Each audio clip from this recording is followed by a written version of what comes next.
天解密商战要告诉大家，台湾人最爱吃火锅，现在大家心目当中的 No.1 是谁呢？而竹间曾经一位难求，但是现在它的股价却从178崩到22块，到底为什么它的年营收会亏损3亿元？这背后又有什么真相？而如果你想要做多角化经营跟品牌扩张，有该注意的重点是哪些呢？今天我们商战系列呢，在请到是阮木华大哥，阮大哥你好，两位主持人好。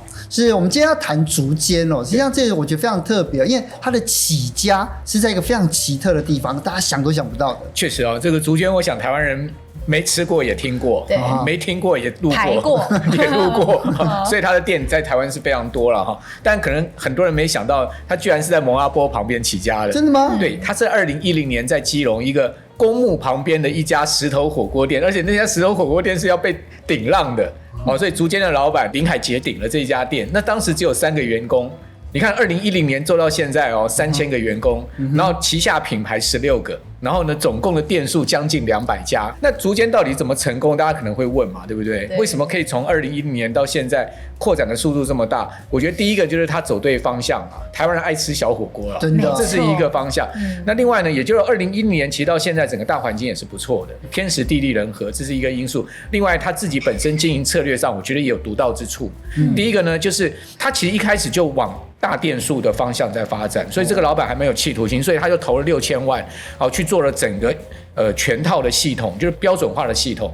大家想想看，如果说你是开1家2家店，其实不用太标准化，对不对？但是如果你要开到10家20家，这个标准化就非常重要。第二个呢，我觉得他成功的是他的多元品牌发展，又有这个锅物，对不对？然后呢又有烧肉、酸菜鱼，然后还有吃到饱，还有韩式，所以他就多元发展，避免他的品牌在单一个项目上面陷入了这个景气的问题啊，或者大家口味的问题，让他的这个整个策略面可以面面俱到。那第三个呢，就是他开放加盟策略。2017年、18年的时候，他就开放加盟。那他有一个很重要的特点，就是他的加盟金特别低。快速展店。对，他的加盟金低到只有3%。那一般的品牌大概要6到8%，所以说他在加盟金上面胜出，而且呢，它是全套输出哦。也就是说，你今天是一个加盟主，其实你不需要从0到有，我就让你一开始呢，你就很快的，就是把我成功的经验复制下去。好，那我把我的整个成功经验全部给你，包括展店装潢啊，然后呢到设备啊，到原物料的供给啊，人员的训练，他全部都教你，就复制贴上这样子。对，复制贴上，就是让加盟主在第1个月就有现金流，这个很重要。建立加盟主的信心以及现金流，让他可以持续营运。所以我觉得这是3个他比较成功的地方。他既然已经中了，从3人变成3000人，但是后来好像又不是这么的顺。其实你看它的股价就知道了，它的股价其实最近这1-2年跌得非常惨。多少跌到哪里？它其实在2014年上柜的时候，它最早股票公开发行是在柜买。林海杰他们其实还蛮有企图心的，就是说他们把餐饮品牌做大之后呢，他们想要跟资本市场拿更多的资金，所以呢，他们在2024年的时候呢，股票就在新柜登陆了。你知道新柜登陆之后呢，它最高股价曾经到过172。是的，然后呢，它在2025年的4月以每股45块的成交价上柜。所以呢，它是上柜的股票上柜公司哦。但你知道吗？它的股价从172之后呢，就没有再见过最高价，一路跌到我们录影的今天是剩下22块。快1/10。对啊，非常惨重，就是反映它的经营绩效跟它的营运现况。是，因为其实经营绩效这里面就是我发现在网络上有很多人在讨论，就是其实很多的老粉丝、老顾客对目前他们经营的很多方式有一点不满。竹间当初它最重要的圈粉呢，就是它的 APP 点数那个肉品大放送，也就是你可以用 APP 点数去换肉品。那很多人就觉得说，冲这件事情我就要不断的去消费不断的光顾。结果呢，因为原物料价格上涨，大家都知道这几年其实肉品价格涨很多，他发现他没有办法承受所谓点数的肉品的交换，所以他就大幅的缩水。尤其是他被网友诟病最重要的一件事情，就是在 APP 点数上面的那个有效期剩下63天。你从今天消费，从明天开始算起，63天那个点数就消失了。那是让我们去比较一下其他的品牌，比如说呢，现在消费者心中第一火锅品牌嘛，就是海底捞嘛。海底捞呢，它的这个效期是2年哦，2年，对。那王品旗下像青花椒啊，那这些呢，他们大概不是1年。另外日本品牌像这个云雀集团进来台湾的那个涮奶业，它是6个月，比它稍微多30天的是肉多多93天，所以人家就会比较嘛，肉多多还比你多1个月，然后它只有剩下63天，所以它在各知名火锅品牌里面的那个点数的效期是几乎是最短的。是。团队最近给哲金看了一个数字，我觉得相当的惊人哦，超过70%的你其实还没有按订阅。如果你一直有在收看，也喜欢我们节目的话，现在我们来按下订阅吧。按下订阅对你来说是免费的，但对整个下班经济学团队来说，有你的支持跟订阅是这个节目能不能继续做下去、做得更好的重要关键。其实我觉得听来还蛮心酸的，因为我自己是超级爱吃火锅。我记得以前竹间真的是一味难求，每次都要排队排好久。可是现在其实基本上，经过随时都可以进去。它到底还做错了哪些什么？除了这个 app 的点数，好，以前它是基本上是吃到饱，无限量放送，所以很多网友就说，我们去竹间就是会吃那个虾滑，花枝滑。结果呢，部分的消费体验认为说呢，把它换成了虱目鱼的酱，就是说花枝滑变成虱目鱼酱，就变成比较便宜的食材了。这是第一个，就是高价食材被更换。另外呢，就是它的自助吧的部分也有缩水。有人说，奇怪，为什么番茄不见了？换成了冷冻玉米。另外还有就是，它之前不是自助吧的时候，其实它的火锅是可以打包带走的。它的汤底啊，包括你没有吃完的菜盘，很多人会是打包，因为真的有时候菜盘分量很大的吃不完嘛，那我就想打包，那回家可能再煮个泡面之类的。对呀。结果呢，它改成自助吧之后呢，它的打包规定也取消了。还有一件事情非常的重要，可以在里面的用的时间只有90分钟。我觉得90分钟对火锅来讲太短了。至少我觉得要2个小时。对，那个90分钟真的很赶，因为你想看，你一进去，单火锅那个要滚起来至少要10分钟吧，对不对？然后呢，你开始要吃了，可能就绪大概20分钟了，你剩下70分钟真的会很赶。所以说90分钟在业界也是相对短的时间。是，一般的品牌大概是100分钟到120分钟嘛。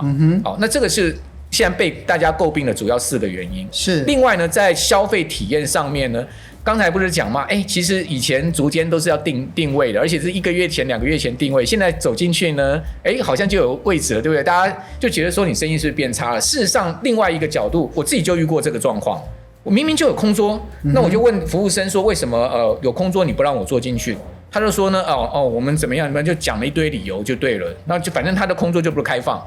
可是你就发现，这个空桌里面上面还留有上一次食客吃下来的一些东西，这样好恶性循环。就对，因为就刚哲金讲嘛，因为现在人手不足的问题，人力缺乏，再加上现在人事成本非常的高，不好找。对，所以说在这样的情况之下呢，他就宁可就是说有空桌他也不让你进去。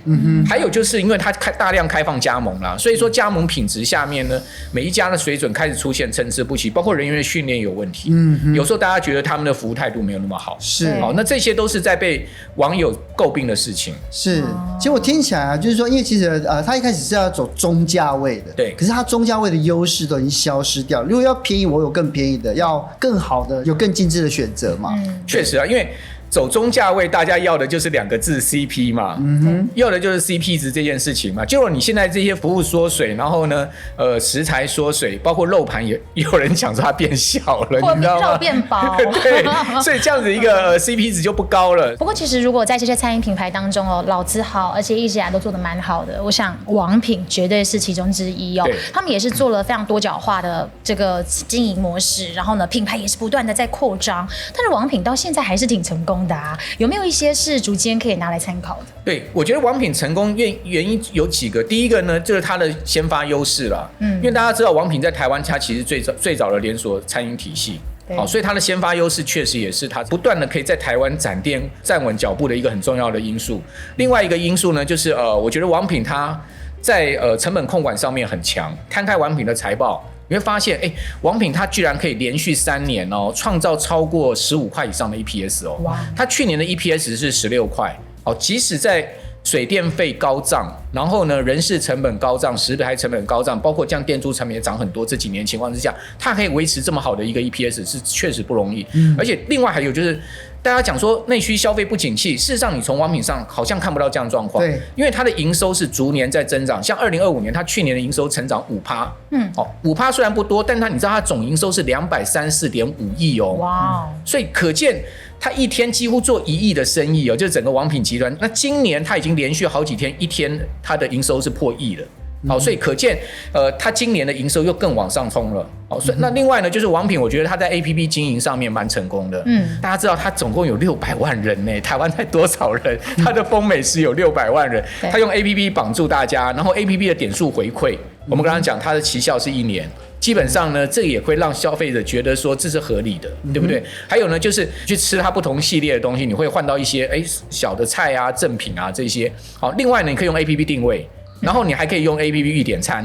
那这些呢，我觉得都是它 APP 经营成功的地方。还有就是王品它在那个回馈股东上面，领股也可以换它的股东纪念会的纪念品。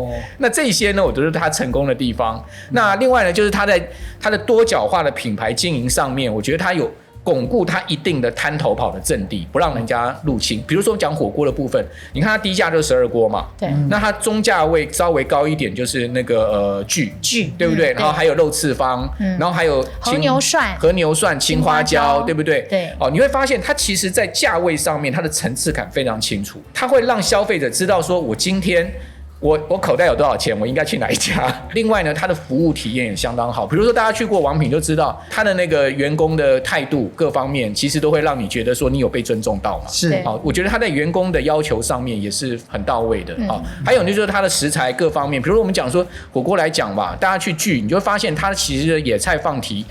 吃到饱的，它那些野菜菜品，其实呢，基本上也是让大家觉得说是有一定的价位那个水准的反应。对，哦，还有呢，就是我觉得王品在它经营策略上有一个重点，给它的旗下的分店或者品牌试错期非常短，就是只给3个月。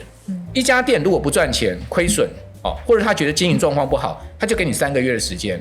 半年一定关店所以你会看到王品它的财报上有一个资产减损率。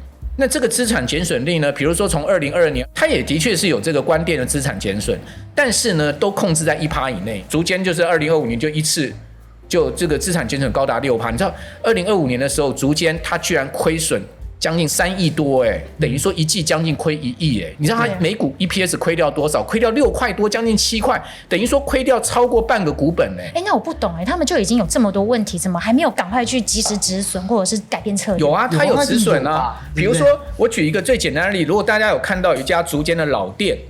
在林森公园对面，它本来竹间是1、2楼，对，那它在下面，它把1楼改成什么？改成酸菜鱼。2楼还是竹间结果你知道吗？他的竹间生意反而没有变好，反而变差了，因为大家去1楼不上去。1楼的酸菜鱼基本上没有客人，所以一楼酸菜鱼没有客人的情况下，消费者可能2楼都不想上去了。那个酸菜鱼撑了几个月之后就关店了，所以他还是有关店，只是说呢，我觉得他经营策略上面，就像他老板那个林海杰讲的，他的弯路走太多了，因为他去年亏损非常严重，蛮多媒体去追问他，去专访他说到底怎么回事，是他自己也承认几个问题，就是说他品牌展店过数，他的企图心太强，就一次搞了16个品牌，结果16个品牌很多可能大家没有听过，比如说像是牛肉面的那个林德店，你有去吃过吗？没有，我第一次听到。那比如说像港式点心喜成，你有听过吗？这些都是他的品牌那没有听过，指名性又不强的情况之下，他展那么多，然后呢店数过多的情况下，鞭长莫及，无法控管，就造成他现在目前的整个财务状况。而且我还有看到有那个商业杂志讲到，就是说他们有时候在同一个商圈里面，竟然也会互相残杀。对，这是加盟的问题，只隔一条街有2家竹间。因为加盟店加盟店过多的情况之下呢，就变成是自相残杀了。奇怪，这在审核的时候不就会告诉大家，所以这就是总公司的问题，就是总公司在整个展店的扩展上面，包括商圈的管理上面，其实这就是他们的盲点。我觉得就是为什么它的股价会跌成这样，而且亏损的原因。它今年第一季还继续亏啊，当然它亏的金额变少很多，它今年第一季亏4000多万。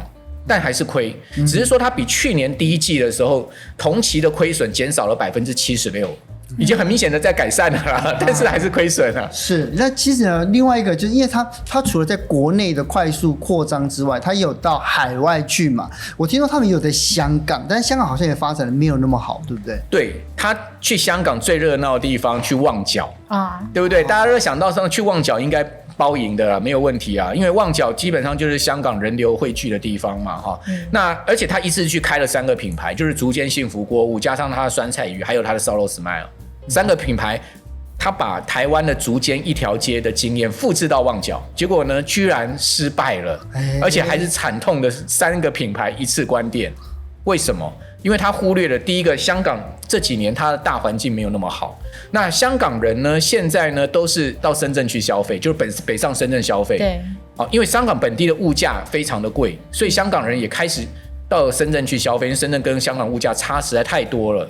好，那再加上呢，香港的竞争又非常的强，而且他还把台湾的90分钟的内用限制呢带去香港，香港人更不能接受，因为一般来讲至少都要120分钟在香港，所以这样的情况之下，旺角的3间店全部关掉。刚刚谈到香港啊，但其实我后来看到，就是台湾的餐饮品牌在中国大陆啊，其实发展都不如预期，这到底又是为什么？事实上，你知道台湾的所有的餐饮品牌啊，在中国大陆啊，几乎没有一家成功的。对，包括我好像还有看过王品台塑牛排的，在那边比较高级的商场里面，对，那已经相对算是。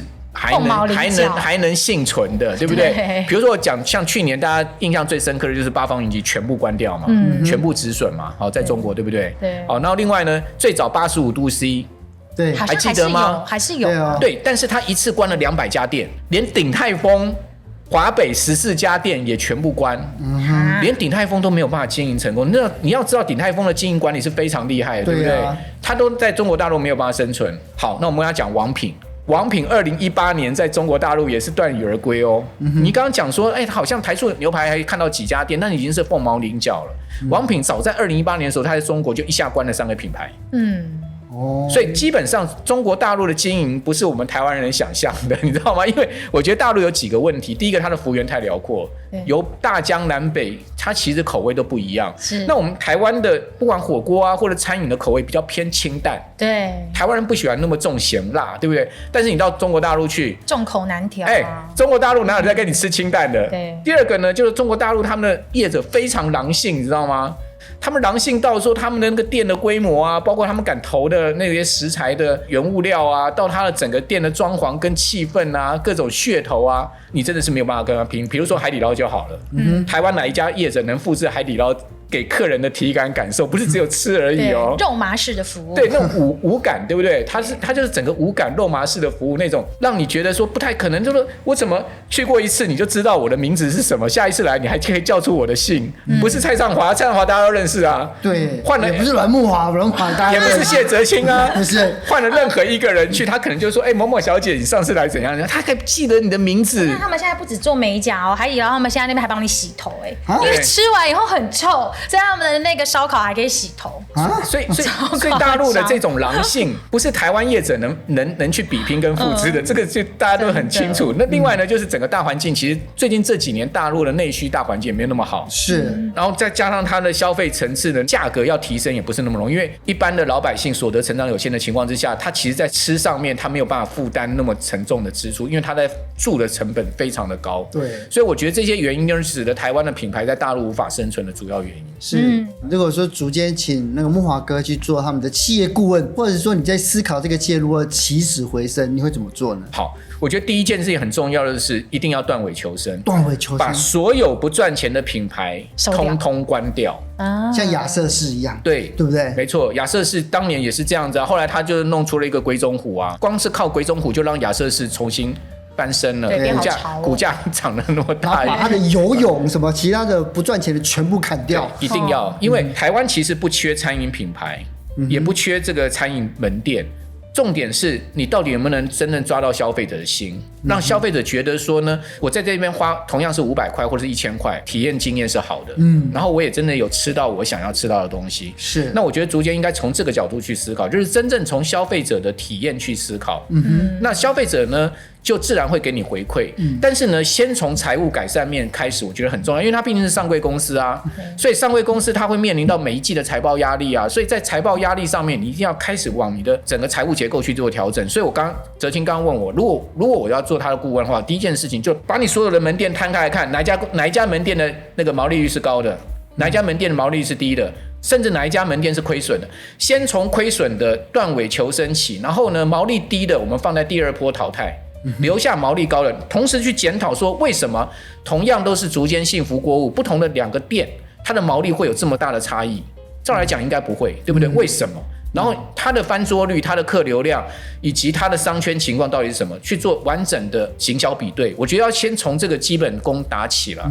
那先巩固竹间幸福锅物为主，其他的品牌应该要放在次之，因为消费者最认清的还是。最明白的还是竹间幸福锅，就像刚刚我问的几个竹间的品牌，上华你可能都没有听过，对不对？没听过。结果他现在开始呢，又要引进新的品牌，我觉得蛮危险。对，比如他要引进一个韩国的土鸡汤，另外他要引进一个日本的烧鸟，叫做达摩，然后呢，同时他又要往所谓跟名厨合作的开店方式。就是说，他需要请一些有名的厨师进来了。那我觉得，如果还是往展店的方向去思考，去往不同的品牌代理方向去思考，万一又没有走成功了呢？万一你又经营不善呢？那这个会不会让你的财务负担更严重？对，所以我倒觉得，我可能会先从竹间幸福锅物这个最基本。大家最清楚的品牌开始巩固起，然后呢，再去把其他的品牌做横向跟纵向的行销。对，其实我觉得我每次听孟哥在跟我们分享说，就是站在一个从理财的观念，然后来看一个企业的发展。其实经济学跟理财真的是当代大家必修的课程哦。今天谢谢孟哥，谢谢谢谢上华。